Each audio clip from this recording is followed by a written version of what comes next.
حضرت ابو بکر صدیق رضی اللہ تعالیٰ عنہ کا تذکرہ چل رہا تھا۔ حضرت ابو بکر صدیق رضی اللہ تعالیٰ عنہ پر اللہ تبارک و تعالیٰ کی طرف سے بے شمار احسانات تھے۔ آپ کا پورا خاندان مسلمان بھی تھا اور سب کو صحابیت کا شرف بھی حاصل ہو گیا تھا۔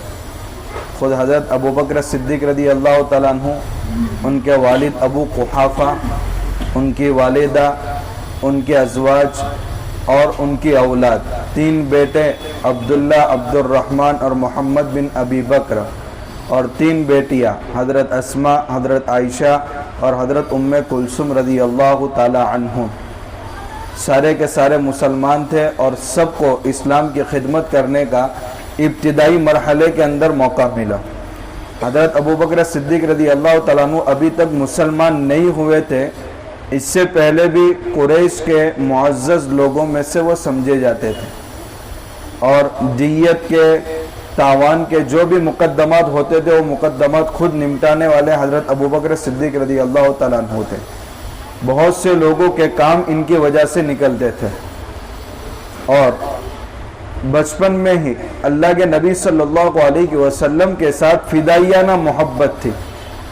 بس آپ بولے ہمارا تن من دن سب حاضر ہے، اس کو کہتے ہیں فدائیانہ محبت۔ اس لیے اللہ کے نبی صلی اللہ علیہ وسلم جب اپنے چچا کے ساتھ ملک شام جا رہے تھے، اس وقت حضرت بلال رضی اللہ تعالیٰ عنہ کو کرائے پر لے کر آپ کی خدمت کے واسطے بھیجا تھا سفر کے اندر، اور آپ صلی اللہ علیہ وسلم کا پہلا نکاح جو حضرت خدیجہ رضی اللہ تعالیٰ عنہ سے ہوا ہے، تو جن کوششوں سے ہوا ہے ان کوششوں میں حضرت ابو بکر صدیق رضی اللہ تعالیٰ عنہ کی کوشش بھی شامل تھی۔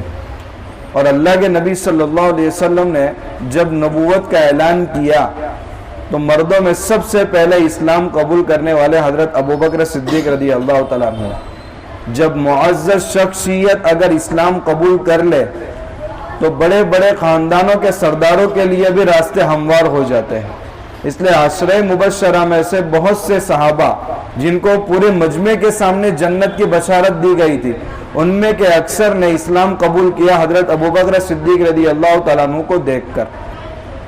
اور ابتدائی مرحلے سے اللہ کے نبی صلی اللہ علیہ وسلم کے ساتھ جو بھی اس کے خلاف تکالیف آئی اور قربانیاں دینی پڑی، آپ پہلی سب میں شامل تھے اور اللہ کے نبی صلی اللہ علیہ وسلم کے شانہ بشانہ کھڑے تھے۔ جب اللہ کے نبی صلی اللہ علیہ وسلم پر قرآن کی وہ آیت نازل ہوئی، فَاصْدَعْ بِمَا تُؤْمَرْ، آپ سختی سے لوگوں کے سامنے اسلام کی دعوت کا اعلان کیجئے جس کا آپ کو حکم دیا جا رہا ہے، تو حضرت ابو بکر صدیق فرماتے تھے یا رسول اللہ پہل آپ نہ کریں، پہل میں کرتا ہوں تاکہ جو حالات آئے وہ میرے اوپر آئے۔ اس لیے اللہ کے نبی صلی اللہ علیہ وسلم کے بغیر چین نہیں آتا تھا۔ ایک مرتبہ حرم شریف کے اندر کچھ سردار اللہ کے نبی صلی اللہ علیہ وسلم کے خلاف باتیں کر رہے تھے کہ وہی شخص ہے جو ہمارے معبودوں کو برا بھلا کہتے ہیں۔ اتنے میں اللہ کے نبی صلی اللہ علیہ وسلم آ گئے تو چادر آپ کے گلے کے اندر ڈال کر آپ کو کھینچنے لگے، تو کچھ لوگ حضرت ابو بکر صدیق رضی اللہ تعالیٰ عنہ کے پاس آئے اور کہا ادرک صاحبک، اپنے ساتھی کو بچاؤ۔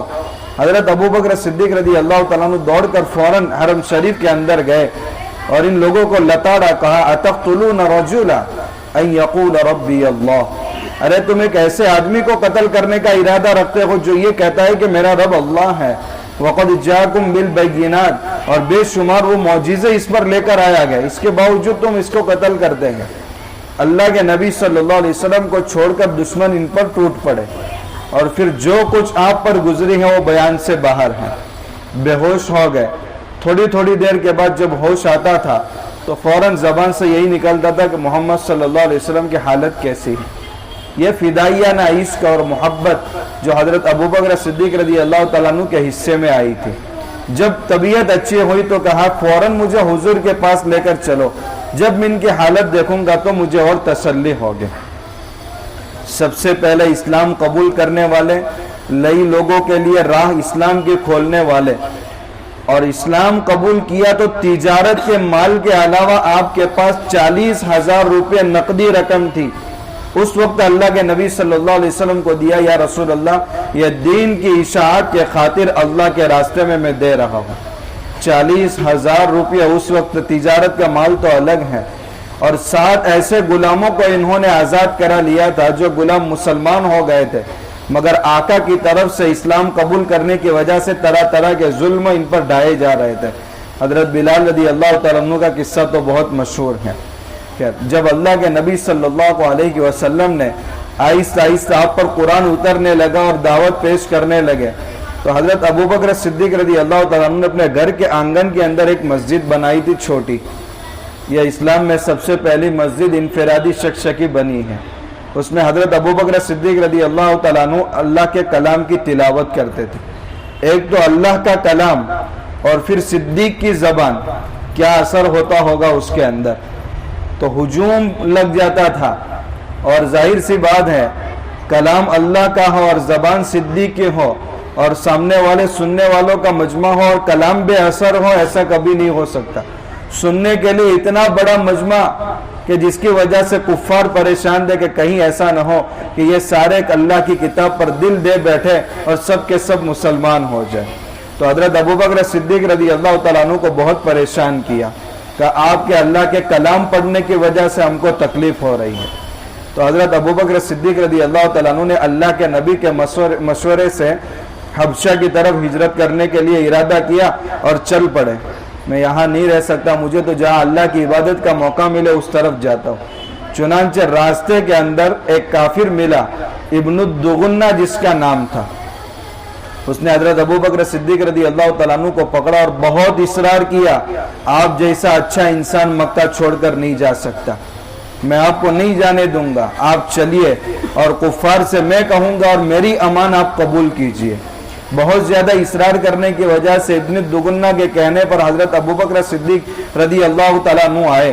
ابن الدغنہ نے کفار سے کہا، اتنے اچھے آدمی کو جو مہمانوں کی مہمان نوازی کرتا ہے، جو غم خواری کرتا ہے، ہمدردی کرتا ہے، آخرت کے لیے ثواب جمع کر رہا ہے، ایسے آدمی کو تم شہر سے نکالتے ہو؟ خدا کی قسم میں نے ان کو پناہ دے رکھی ہے، تم میری پناہ کا لحاظ کرو۔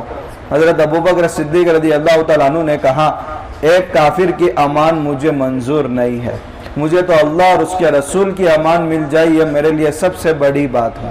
پھر اللہ کے نبی صلی اللہ علیہ وسلم کے پاس آئے اور مشورہ کیا۔ آپ صلی اللہ علیہ وسلم نے فرمایا، آپ کو کہیں نہیں جانا، ان قریب ہم کو ہجرت کا حکم ملنے والا ہے۔ تو حضرت ابوبکر صدیق رضی اللہ تعالیٰ عنہ رک گئے، اور کس انداز سے آپ صلی اللہ علیہ وسلم کی راز کی باتیں راز میں رکھی۔ 4 مہینے پہلے 2 سواریاں تیار کر رکھی ہیں، مگر مکہ کے اندر کسی کو ہوا تک نہیں لگ رہی۔ اور پھر اللہ کے نبی صلی اللہ علیہ وسلم کے ساتھ جو ہجرت کا مشہور واقعہ پیش آیا کہ آپ غار ثور کے اندر 3 دن ٹھہرے ہیں، نبوت کا سارا بوجھ اپنے کندھے پر اٹھایا ہے، کیونکہ اس پہاڑ کے اوپر چڑھنا بہت مشکل۔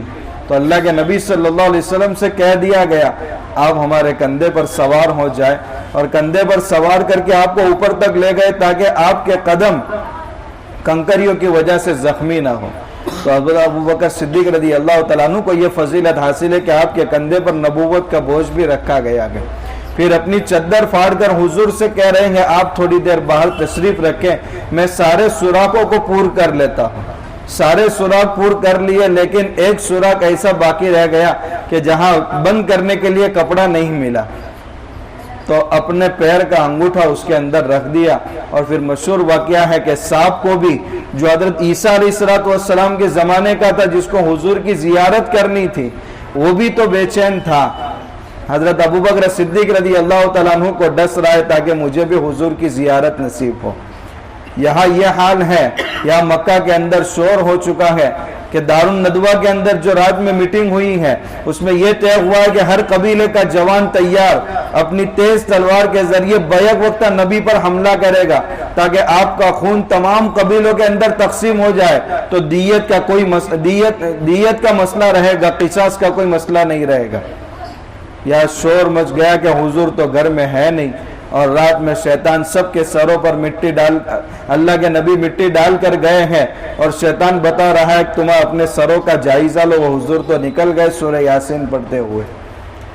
یہاں تو اعلان ہو گیا کہ جو بھی حضور اور حضرت ابوبکر کا پتہ لگائے گا 100 اونٹ انعام میں ملیں گے، حالانکہ مکہ کے اندر قدم شناس، کہاں سے انسان گزرا ہے قدم کے نشانات سے تاج لیتے تھے، اتنے ماہرین کو چاروں طرف دوڑایا گیا ہے۔ کچھ لوگ تو اسی غار ثور کے سرہانے تک پہنچ گئے تھے، جس کی وجہ سے حضرت ابوبکر صدیق رضی اللہ تعالیٰ عنہ کو غم طاری ہو گیا تھا۔ اللہ کے نبی صلی اللہ علیہ وسلم سے کہہ رہے یا رسول اللہ دشمن سر پر آ پہنچا ہے، لیکن اللہ کے نبی صلی اللہ علیہ وسلم پر وہ آیت نازل ہوئی ہے۔ تسلی کون دے رہا ہے؟ اذ قال لصاحبہ لا تحزن ان اللہ معنا، آپ کو گھبرانے کی ضرورت نہیں ہے، بے شک اللہ ہمارے ساتھ ہے۔ ہاں تو حضور کی معیت نصیب ہونے کے ساتھ اللہ کی بھی ان کو معیت نصیب ہو گئی کہ اللہ حضور کے ساتھ بھی ہے اور آپ کے ساتھ بھی ہے۔ اس سے بہتر اور تمغہ کون سا ہو سکتا ہے؟ اس لیے حضرت عمر رضی اللہ تعالیٰ عنہ اپنی زندگی کے اندر بار بار فرمایا کرتے تھے، اے ابو بکر غار ثور کی ایک رات کی عبادت دے دو جو حضور کے ساتھ آپ کی رات گزری ہے، میں اپنی پوری زندگی کے سارے اعمال دے کر کے بھی میں گھاٹے میں نہیں رہوں گا بلکہ میں فائدے میں رہوں گا۔ اس سے اندازہ لگا سکتے ہیں کہ ایک رات کی وجہ سے حضرت ابوبکر کی فضیلت کا کیا حال ہوگا۔ خیر، ان کا سارا خاندان چپکے چپکے 3 دن کا قیام رہا ہے، خدمت میں لگا ہوا ہے۔ حضرت اسماء رضی اللہ تعالی عنہا توشہ دان کے اندر توشہ لے کر کے اور بکری کا دودھ وغیرہ لے کر کے آ رہی ہے، وہ باندھنے کے لیے کوئی رسی نہیں ہے تو اپنے کمر بند کو نکال کر 2 حصے کر کے دونوں کو باندھ رہی ہے۔ اللہ کے نبی صلی اللہ علیہ وسلم نے یہ جذبہ دیکھا تو آپ کو لقب دیا تھا کہ حضرت اسماء تم ذات النطاقین ہو، یعنی 2 کمر بند والی ہو۔ پھر اللہ کے نبی صلی اللہ علیہ وسلم کے ساتھ ہجرت کر کے آپ مدینہ پہنچے ہیں۔ اللہ کے نبی صلی اللہ علیہ وسلم کی تواضع اس انداز کی ہے کہ مدینہ پہنچنے کے بعد مدینہ کی بچیاں لوگ ویلکم کرنے کو آئیں گے اور حضرت ابوبکر کو سمجھ رہے ہیں کہ یہ اللہ کے رسول ہے، اس لیے سب ان سے مصافحہ کر رہے ہیں اور اللہ کے نبی صلی اللہ علیہ وسلم پوری تواضع کے ساتھ ہیں۔ خیر انشاءاللہ اس کا آگے کا تذکرہ کل کریں گے۔ کل چونکہ محرم کا چاند نہیں ہوا ہے تو آج تو ہونا یقینی ہے۔ ہمارا اسلامی سال نیا آج سے شروع ہو رہا ہے۔ زندگی کا ایک سال گیرا تو سال گرنے پر نعمت کے ختم ہونے پر خوشی نہیں ہوتی، نعمت کے آنے پر خوشی ہوتی ہے۔ اگر زندگی میں ایک سال کا اضافہ ہو جائے تو یہ خوشی ہے کہ کیک کاٹا جائے، جنم دن منایا جائے، لیکن یہ تو سال گیرا ہے، پھر سال گرنے پر سال گیرا کیوں منائی جائے؟ یہ تو ایک سال اور قریب ہوئے ہیں ہم اپنی قبروں سے۔ یہ غیروں کے طریقے ہیں، اللہ کے نبی صلی اللہ علیہ وسلم کے طریقے نہیں ہیں۔ ہم ہر وقت اپنی قبر کی طرف جا رہے ہیں اور تیاری بالکل کچھ بھی نہیں ہے۔ اللہ تبارک و تعالی گزشتہ سال میں ہم سے جو کوتاہیاں ہوئی ہیں وہ ساری کوتاہیاں اپنے فضل و کرم سے معاف فرمائے۔ ہاں، یہ احتساب کا وقت ہے کہ آنے والے سال کے لیے میں کیا ارادے کر رہا ہوں، مجھے کیا کیا اچھے کام کرنے ہیں، کن چیزوں کے اندر مجھے حصہ لینا ہے اور زندگی کے اندر کون سے اچھے کام کرنے گے تاکہ اللہ کی بارگاہ میں پیش کر سکے، ان کے عزائم کرو۔ مغرب سے پہلے مسجد میں پہنچ کر اللہ کے سامنے آنسو بہاؤ کہ میرے گزشتہ سال زندگی کے کتنے قیمتی لمحات گزر چکے ہیں۔ ہو رہی ہے عمر مثل برف کم، رفتہ رفتہ چپکے چپکے دم بدم، ہر ایک کا سانس ایک دن نکل جانے والا ہے، لیکن نیکیاں ایسی کرے کہ سانسیں رک جائے مگر نیکیاں نہ رکے۔ بہت سارے اعمال ایسے ہیں آپ کر سکتے ہیں۔ اللہ تبارک و تعالی آنے والا سال پوری امت مسلمہ کے حق میں مبارک بنائے، برکت والا بنائے، عافیت والا بنائے اور اللہ تبارک و تعالی ہمیں آخرت کی تیاری میں مصروف فرمائے۔ وآخر دعوانا الحمدللہ رب العالمین۔